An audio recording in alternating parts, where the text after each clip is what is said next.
வணக்கம் welcome to life horoscope 3 remedies ரொம்ப சிம்பிளான ரெமெடிஸ் ஏன்னா எல்லாரும் கேட்டிங்க ரெமெடிஸே இல்லை இந்த மாதிரி மேஷ ராசி சிம்ம ராசி தனுசு விருச்சிகம் சில சமயத்தில் ரிஷபம் கூட நல்லா இருக்குன்னு சொன்னாலும் எங்களுக்கு வந்து ஏதோ ஒரு விஷயம் சரியாக நடக்கல so we want some remedy to do simple remedy எப்படி பண்ணலாம் அதை பற்றின வீடியோ தான் இப்போ நான் கொடுக்க போகிறேன் ரொம்ப எளிமையாக ஜஸ்ட் 3 ரெமெடி டு ஃபாலோ ஒரு நெருக்கடி இருக்குது மன அழுத்தம் இருக்குது ஒரு ஸ்ட்ரெஸ் இருக்குது ஜாபில் ப்ரெஷர் இருக்குது கரியரில் முடியல பணம் பத்தலை திருமண வாழ்க்கை எதுவாக இருந்தாலும் சிம்பிள் ரெமெடிஸ் அந்தந்த ராசிக்கு நான் கொடுக்குறேன் அதை சிம்பிளாக ஃபாலோ பண்ணி பாருங்கள் ரிசல்ட்ஸ் கண்டிப்பாக உங்களுக்கு மாற்றத்தை ஏற்படுத்தும் நான் நம்புகிறேன் வாழ்த்துக்கள்.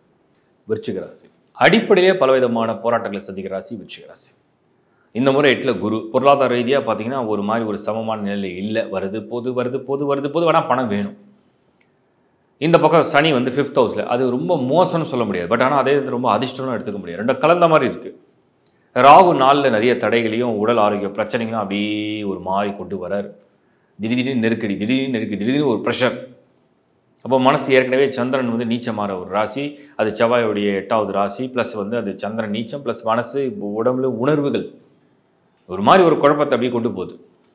என்ன பண்ணலாம் என்ன ரெமெடி நிறைய பேர் கேட்டு என்ன வி வாண்ட் சம் ரெமெடி என்ன பண்ணால் இதை சரி பண்ண முடியும் என்ன பண்ணால் இது வந்து நார்மலாக நல்ல ஒரு நியூட்ரலில் கொண்டு வர முடியும்.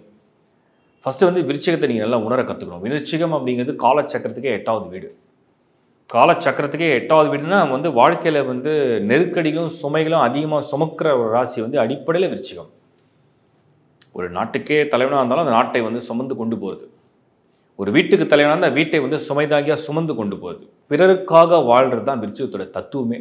அது ராசி மட்டும் கிடையாது. விருச்சிக ஹவுஸ்லேயே நிறைய பிளானட் ஃபீலாக இருக்கும். நிறைய பேர் சார்ட்டை பார்த்துருக்கேன். விருச்சிகத்தில் சனி இருக்கும். அவங்க பார்த்தீங்கன்னா பிறருக்காகவே வாழ்கிற மாதிரியே ஒரு சூழ்நிலையை உருவாக்கும். இந்த விருச்சிகத்தில் பிறந்த நீங்கள் பொதுவாக அந்த தத்துவமாக நீங்கள் புரிஞ்சிங்கன்னா சந்திரன் நீச்சம் அது செவ்வாயுடைய வீடு. அப்போ வந்து அந்த தியாக உணர்வு அப்படிங்கிறது அடிப்படையில் உங்களுக்கு வரும். அதை சரியான புரிதலோட நீங்கள் செயல்முறையில் செயல்படுத்தும் போது அப்படின்னா ரொம்ப சிம்பிளுங்க. ஒரு தெய்வ நம்பிக்கை வருது. அதுலேயும் உங்களுக்கு வந்து பெஸ்ட் டெய்ட்டி யார் அப்படின்னு கேட்டிங்கன்னா விருச்சிகத்துக்கு அதிபதி வந்து செவ்வாய்.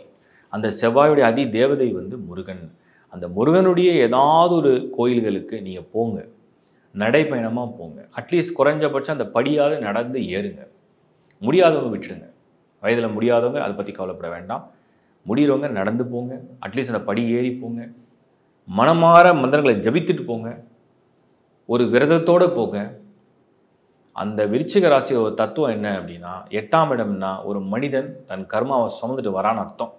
அந்த ராசியில் பிறந்த நீங்கள் உங்கள் கர்மா உங்கள் கஷ்டம் உங்களுடைய நெருக்கடி இதெல்லாம் தொலையணும். அது வரவே கூடாது.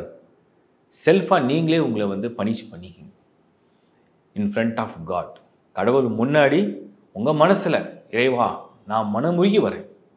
என் வேண்டுதல் நிறைவேறணும். என் பிரார்த்தனை நிறைவேறணும். நான் என்னையே வந்து உன் முன்னாடி ஒரு பிரார்த்தனையாக ஒரு பிராயச்சித்தமாக உன்னை செய்கிறேன். நான் வந்து ஒரு விஷயத்தை வந்து நான் உனக்காக அர்ப்பணித்து செய்கிறேன். அது சில பேர் அங்க பிரதட்சணம் பண்ணுவாங்க. சில பேர் வேல் குத்திப்பாங்க. அவங்கவுங்க மனசுக்கு எது வந்து அவங்களுக்கு தோணுதோ அது கடவுளே தோண வைப்பார். மனமுருகி போய் கேளுங்க. மனமுருகி போய் நில்லுங்க. அதை கேட்டு அதை செயலை செஞ்சு முடியுங்க. இப்போ என்ன ஆகுனா அந்த விருச்சிகத்தில் பிறந்தவங்களுக்கு எப்போ வந்து அவங்க தன்னை வந்து சரணாகதி அடைஞ்சிடுறாங்களோ இன் ஃப்ரண்ட் ஆஃப் காட் கடவுள் முன்னாடி வந்து தன்னை டோட்டலாக நான் இனிமேல் நீ என்ன செய்யோ அது எனக்கு செய்யுன்னு சொல்லி சரணாகதி அடைகிறாங்களோ அவங்களுக்கு அந்த கடவுளுடைய அனுகிரகமும் அந்த கடவுளுடைய அருளும் அவங்க வாழ்க்கை பாதையை அப்படியே மாற்றும். உங்கள் விருப்பத்தை வந்து ஈஸியாக நிறைவேற்றும். இதை நீங்கள் முதல் முயற்சியாக வச்சிங்க. முதல் ரெமெடியாகவும் நீங்கள் வச்சிங்க. இதை தொடர்ந்து வருடத்துக்கு ஒரு முறை செய்யுங்க. மாதந்தோறும் அட்லீஸ்ட் குறைஞ்சபட்சம் ஒரு டெம்பிள் விசிட் பண்ணுங்கள். சரி சப்போஸ் இந்த கோயில்களெல்லாம் போக முடியாத ஒரு சூழ்நிலை போக முடியாத ஒரு ஊரில் இருந்தாலும் வீட்டுக்குள்ளேயே கூட நீங்கள் இந்த பயிற்சியை செய்யலாம். 2வது ரெமெடி விருச்சிகம் அப்படின்னு வந்துட்டாலே மனம் வந்து ஒரு நிலையில் இல்லாமல் ஒரு போராட்டத்தை அப்பப்போ கொடுத்துட்டே இருக்கும். ஒரு குழப்பம் ஒரு ஒரு ஒரு கன்ஃபியூஷன் இருக்குது. ஆல்வேஸ் நீங்கள் வந்து ஒரு நல்ல குரு ஆர் நல்ல ஒரு மென்டார் எப்போவுமே நல்ல ஒரு பாசிட்டிவ் கைடை வந்து கூட ஒரு நட்பு ரீதியாக பழக்கத்தை வந்து வச்சுக்கணும். உங்களோட ஒரு நல்ல ஒரு வெல்விஷர் ஒரு நல்ல ஒரு வைஸ் மேன் அது ஆண் பெண் யாராவனா இருக்கலாம். சில பேருக்கு தன்னுடைய அம்மா தன்னுடைய அப்பா தன்னுடைய அண்ணா தன்னுடைய அக்கா யாரவனா இருக்கலாம். தன்னுடைய மாமா யாரவனா இருக்கலாம். பட் அவங்க வந்து உங்களுக்கு வந்து ஒரு வெல்விஷராக ஒரு பெஸ்ட் கைடாக ஒரு பெஸ்ட் மென்டாராக இருந்தால் நல்லது. ஏன்னா எப்பெல்லாம் உங்களுக்கு ஒரு டவுனாக ஃபீல் பண்ணுறீங்களோ கன்ஃபியூஸ்டாக ஃபீல் பண்ணுறீங்களோ ஒரு மாதிரி ஒரு டோட்டலாக என்னால் டிசிஷன் எடுக்க முடியல. So you can discuss with them. அப்போ தான் ஒரு கிளாரிட்டி கிடைக்கும். ஏன்னா சந்திரனுக்கே யோகங்கள் அப்படின்னு பார்த்தீங்கன்னா நம்பர் 1 குரு சந்திர யோகம். குரு என்றால் உங்களுக்கு வழி காட்டுறவர், சந்திரன்னா அதை இயக்கம், அதை செயல்படுத்துகிறவர். இப்போ சந்திரன் நீச்சமாக இருக்குது, செயல்முறையிலையும் சிந்தனை முறையிலையும் எங்கேயோ ஒரு குழப்பம் வருது, எங்கேயோ ஒரு தடுமாற்றம் வருது, எங்கேயோ ஒரு கன்ஃபியூஷன் வருது.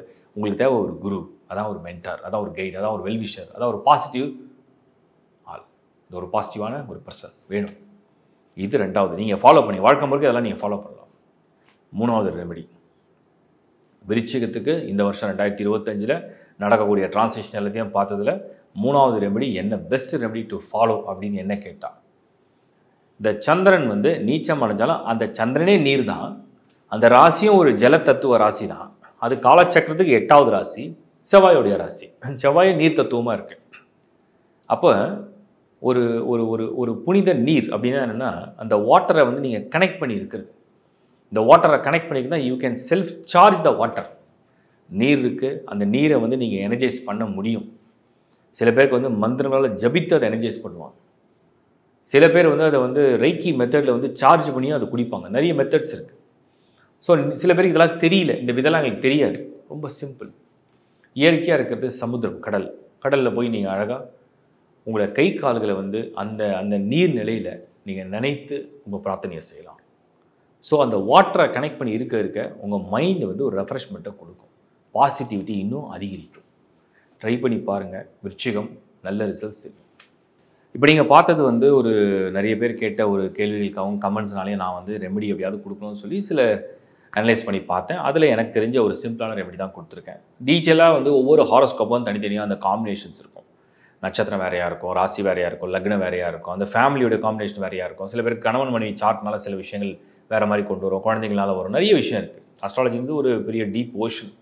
அது கட்டுறது கைமண் அளவு தான். என்ன படித்தாலுமே திரும்ப திரும்ப ஏதாவது நாலேஜ் அப்கிரேட் ஆகிட்டே இருக்கும். பட் நான் உங்களுக்கு ரொம்ப எளிமையான முறையில் சிம்பிளாக நீங்கள் செஞ்சு பார்க்குற மாதிரி சில ரெமெடிஸை கொடுத்தேன். நம்பிக்கையோட எதையுமே செய்யுங்க. எனி ரெமெடி எந்த விஷயமா இருந்தாலுமே நம்பிக்கை என்பது பாதி விஷயத்தை சக்ஸஸ் பண்ணி கொடுத்துரும். நீங்கள் வந்து எப்படி வந்து முழு மனதோட உங்கள் அம்மா அப்பாவை நம்புறீங்களோ அது மாதிரி தான் இறைவனும். இறை பக்தி அப்படிங்கிறது முழு மனதோட நம்பிக்கையோடு செய்யறது. அது மாதிரி தான் அந்த நம்பிக்கையோட ஒரு விஷயத்தை செய்யும்போது அது ஒரு பலனை வந்து கொண்டு வரும். 1. 2வது, எந்த ராசிக்குமே வந்து ஒரு நிரந்தரமாக ஒரு நல்ல நேரம், நிரந்தரமாக ஒரு கெட்ட நேரம் வரதே கிடையாது. உடனே நீங்கள் கேட்பீங்க, சில பேர் எப்பவுமே நல்லா இருக்காங்க, அதுதான் பிறவி ஜாதகத்துடைய யோகம். பிறவி ஜாதகத்துடைய யோகம் அப்படிங்கிறது என்னென்னா, அவங்க பல ஜென்மங்களாக பல விஷயமா புண்ணியங்கள்லாம் பண்ணி அதை வந்து பிறவி எடுக்கும் பொழுது அந்த மாதிரி அந்த பிளானட்டரி பொசிஷன், அந்த காம்பினேஷன் வந்துடும். அவங்களுக்கே கூட டஃப் டைம் வரும்போது சில மைனரான இஷ்யூஸை ஃபேஸ் பண்ணுறாங்க, அவ்வளோதான். அதனால் வாழ்க்கையில் எப்பவுமே ஒன்றே ஞாபகம் வச்சுக்கோங்க, எப்பேற்பட்ட சோதனையான மோசமான நேரம் வந்தாலும் அது நிலையான நேரம் கிடையாது, அது கண்டிப்பாக மாறதான் போகுது. அந்த மாற்றம் நடக்கக்கூடிய கால அளவுன்னு ஒன்று இருக்குது. அந்த கால அளவு வரைக்கும் தான் நம்ம தாக்கு பிடிக்கணும். அதை தாக்கு பிடிக்க தான் நமக்கு வந்து ஒரு தனி தகுதி, தனி திறமை ப்ளஸ் பக்தி இதெல்லாம் நம்மளை காப்பாற்றும். நம்முடைய குணம் இதெல்லாம் நம்மளை காப்பாற்றும். 2வது விஷயம். 3வது, இண்டிவிஜுவல் ஹாரோஸ்கோப்பில் நிறைய வித்தியாசங்கள் வந்துகிட்டே இருக்கும். தசாபுத்தி மாறும், நிறைய வரும். அதுக்கெல்லாம் ரெமெடிஸும் சேஞ்ச் ஆகும். அதனால் எல்லாருக்கும் அது ஜென்ரலாக தான் நான் சொல்லியிருக்கேன். தனித்தனியாக இண்டிவிஜுவலாக அது வந்து பார்க்கும்பொழுது மட்டும்தான் புரியும். ஸோ தொடர்ந்து இந்த வீடியோ உங்களுக்கு பிடிச்சதுன்னா லைக் பண்ணுங்கள், ஷேர் பண்ணுங்கள், உங்கள் நண்பரோட உறவுகளோட ஷேர் பண்ணுங்கள். ப்ளஸ் சப்ஸ்கிரைப் பண்ணாதவங்க சப்ஸ்கிரைப் பண்ணி அந்த பெல் பட்டனையும் கிளிக் பண்ணிங்க. உங்களுக்கு உடனே வந்து அப்டேட் ஆகிட்டே இருக்கும். அண்ட் ஒன் மோர் வீடியோவில் உங்களை நான் சந்திக்கிறேன். www.lifehoroscope.in இந்த ஒரே ஒரு வெப்சைட் மட்டும் தான் நம்மளுடைய டீமோடைய வெப்சைட். ஸோ இதில் வந்து தேவையான சர்வீஸையும் யூஸ் பண்ணிங்க. மீண்டும் உங்களை சந்திக்கிறேன். Bye from Shankar Narayan. வணக்கம்.